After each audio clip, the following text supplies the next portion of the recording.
Hello friends, wish you a very happy new year. तो the precursor की इस video series में हम लोग बात करेंगे बॉडी लैंग्वेज के बारे में।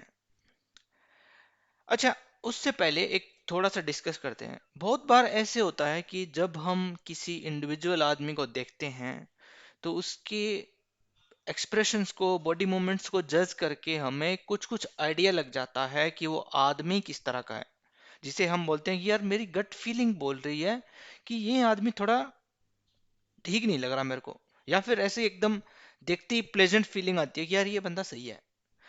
तो इनडायरेक्टली हम लोग उस आदमी की बॉडी लैंग्वेज को जज करते हैं और उसके बिना पे हम लोग एक इंटरनल कंक्लूजन पे पहुंचते हैं कि ये आदमी कैसा है, जिसे हम गट फीलिंग्स बोलते हैं।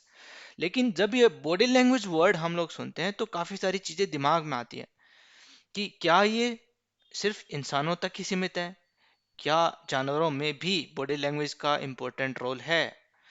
तो उसको क्लियर करने के लिए हम लोग चलते हैं जानवरों की तरफ। यहाँ पे मैंने बहुत सारे जानवरों की इमेजेस रखी हैं। अगर आप गौर से देखें तो पाएंगे कि सभी जानवरों का इंटरेक्ट करने का अपना एक तरीका होता है और उनकी एक अपनी साइन लैंग्वेज होती है जो उनकी बॉडी लैंग्वेज का हिस्सा होती है।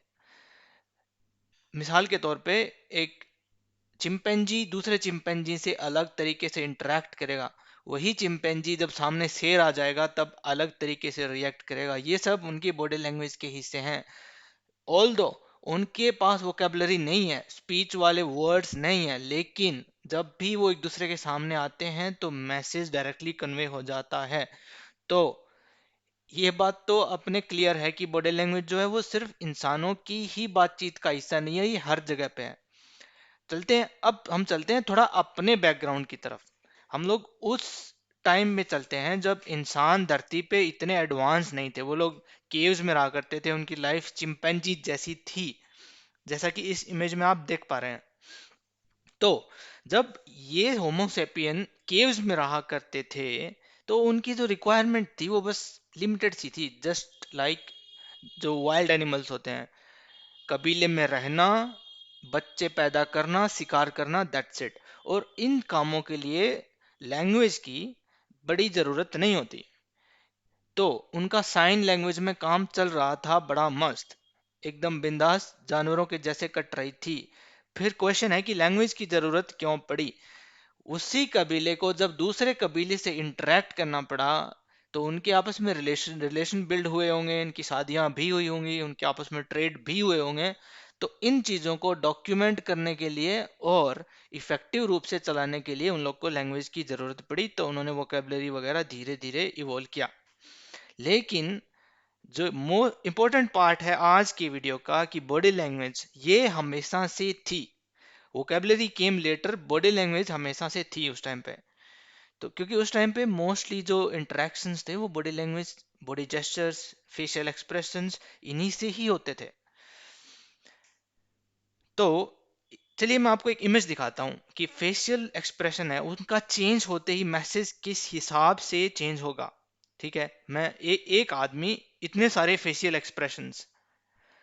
तो जब आप इंडिविजुअल इमेज की तरफ देखोगे तब आपको पता चलेगा कि इसका मैसेज कुछ और है।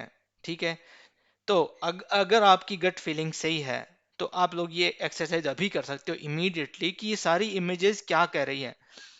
हम लोग को चैट बॉक्स में इतने सारे इमोजीज क्यों देने पड़ते हैं। ठीक है, अभी इस लेडी को देखते हैं, इनने क्या किया। Same lady, same face, expression जो है फेस के वो अलग अलग है। इनने थोड़ा हैंड मूवमेंट्स को इन्वॉल्व किया, जेस्चर्स लाए, तो हर एक इमेज अलग ही मैसेज कन्वे कर रही है। यहाँ पे देखते हैं, एक लड़की गई इंटरव्यू देने, तो उसके चार चार अपीयरेंस दिखाए हैं उसके। ठीक है, फर्स्ट वाले में ऐसा लग रहा है कि उसके सामने कोई नहीं बैठा, वो अपनी दुनिया में खोई हुई है। सेकंड वाले में ऐसा लग रहा है कि वो कुछ अपना प्रिपेयर किया हुआ याद करने की कोशिश कर रही है। थर्ड में सी, ऐसा लग रहा है कि शायद उसने वो सब चीज़ें प्रिपेयर कर ली और थोड़ी कॉन्फिडेंट है। फोर्थ में तो एकदम ऐसा लग रहा है कि वो इंटरव्यू पैनल के सामने बैठी है, एकदम कॉन्फिडेंट है कि जो भी पूछा जाएगा एकदम पटाख से आंसर दे देगी।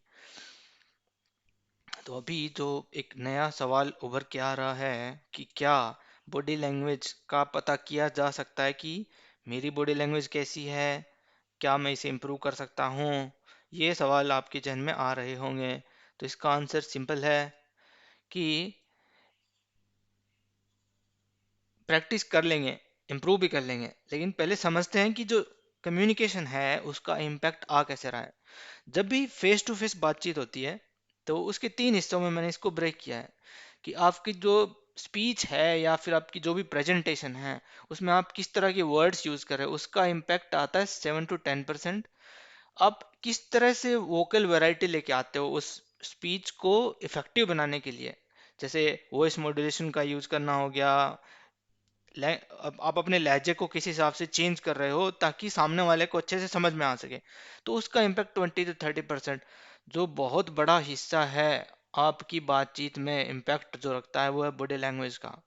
वही स्टोन एज वाला ओल्ड कॉन्सेप्ट, आपके फेशियल एक्सप्रेशन, आप आपने आपके जेस्चर्स कैसे हैं, आप कैसे बिहेव कर रहे हैं, आपके बॉडी मूवमेंट्स कैसे आ रहे हैं। और आज के टाइम में प्रोफेशनल्स में मोस्टली ये चीज़ ऐड हो गई है कि आपने कपड़े कैसे पहन रखे हैं। ठीक है, तो ये सब चीज़ें बॉडी लैंग्वेज का ही हिस्सा है और हम लोग डिटेल में बात करेंगे। यहाँ पे एक मैंने बहुत अच्छा सा कोट पकड़ा था कि बातचीत में ये मायने नहीं रखता कि आप बोल क्या रहे हो, उससे 3-4 गुना ज्यादा मायने ये बात रखेगी कि आप उसी चीज को बोल कैसे रहे हो। बहुत ही अच्छी स्क्रिप्ट अगर उसको अच्छे से एग्जीक्यूट नहीं किया तो फिर वो सामने वाले की समझ में नहीं आएगी। इसीलिए जो कैसे वाला हिस्सा है, कैसे कर रहे हैं, वो बहुत इंपॉर्टेंट है। वहीं पे आपका body language main play role प्लेगा।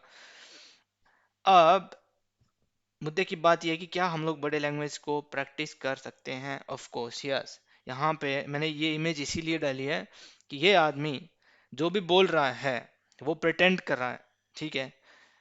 Back side his cross his finger कि let's see what happens, let me speak it. तो over the period of time अगर हम भी प्रैक्टिस करें तो ये सब चीज़ें आराम से सीख सकते हैं। और बाकी जो बॉडी लैंग्वेज के कंप्लीट सेशन में हम लोग बात करेंगे कि जो बॉडी लैंग्वेज है वो कितनी तरह की होती है, अपनी और दूसरों की बॉडी लैंग्वेज को रीड कैसे करें, और अगर ज़रूरत पड़ी तो अपनी बॉडी लैंग्वेज को चेंज कैसे करें। इन सब चीज़ों को हम लोग एक्सप्लेन करेंगे, समझेंगे कुछ लाइव एग्जांपल्स के थ्रू, कुछ अच्छी बॉडी लैंग्वेज और कुछ बुरी बॉडी लैंग्वेजेस के वीडियोस देखेंगे, उनको एनालाइज करेंगे और फिर रिलेट करने की कोशिश करेंगे कि हमें कहाँ पे काम करने की ज़रूरत है। फिर हम लोग जो फॉर्मल इंटरव्यूज और इनफॉर्मल इनफॉर्मल टॉक्स होते हैं उनमें किस टाइप की बॉडी लैंग्वेज होती है, ये सारी चीज़ें डिस्कस करेंगे, लेकिन अगले वीडियोस में। तब तक के लिए again I wish you a happy new year. और ये द प्रिकर्सर की कॉन्टैक्ट्स हैं। If you need any information you can reach out to us.